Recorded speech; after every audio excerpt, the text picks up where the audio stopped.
fighters for the state of Israel. Arik, the state of Israel bids you farewell today.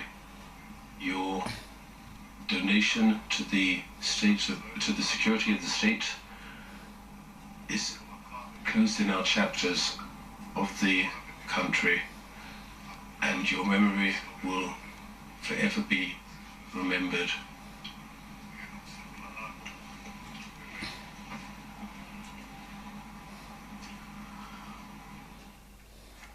All right, listening there to Benjamin Netanyahu, the Israeli Prime Minister, not always a friend of Ariel Sharon, but clearly had an incredible and deep respect for him. He talked there saying the history books will record Ariel Sharon as one of our greatest leaders and fighters for the state of Israel. I want to bring in our Ben Wiedemann, who is there live in Jerusalem. And it is extraordinary. There were a lot of tensions between Ariel Sharon and Benjamin Netanyahu.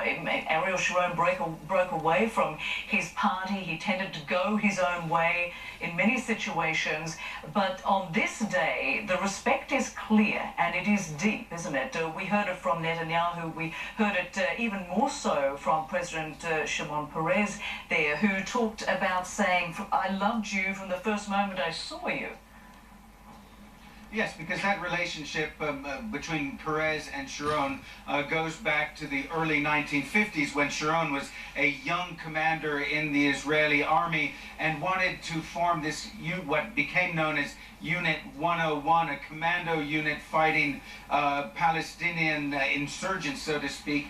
And but of course that was a unit that was its reputation was stained by a variety of incidents, including raid over the border into what was then the Jordanian-controlled West Bank, which left as many as 69 people, including women and children, dead in the village of Kibbia. But of course, that relationship very old, and of course they were sort of on opposite when Ariel Sharon went into politics. They were at opposite ends of the political spectrum.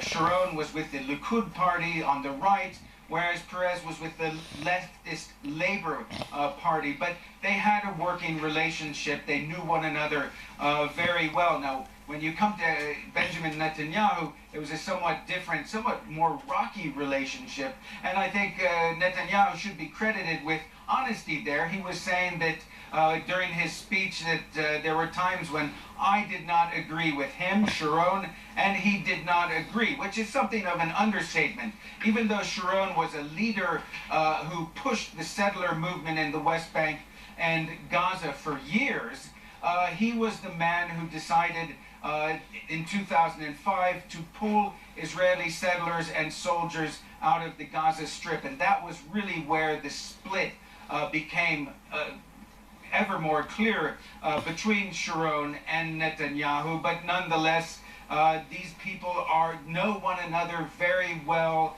And as I was saying before, on a political level, massive disagreements perhaps, but on a personal level, they were often able to get together at the end of the day and have a perfectly civil, if not friendly conversation. It's a small country. Everybody seems to know one another very well, and that's what we're hearing from both these men. And of course now Yuli Edelstein, the Speaker of the Knesset, is addressing the audience. So these are people who knew one another very well. They may not always have seen eye to eye on things, but they were in a sense all in the same trench. Yeah, indeed. And of course, we heard from Benjamin Netanyahu making the point that Ariel Sharon was part of the generation who founded Israel, and that's where his deep respect comes to. Of course, you know, at this point, I just want you to quickly tell us what happens now after this.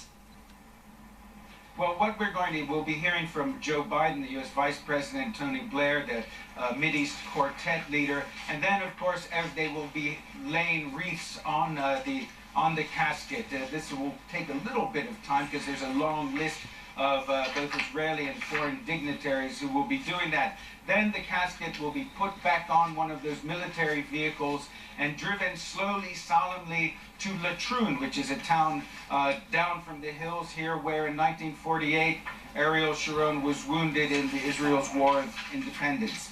Rosemary?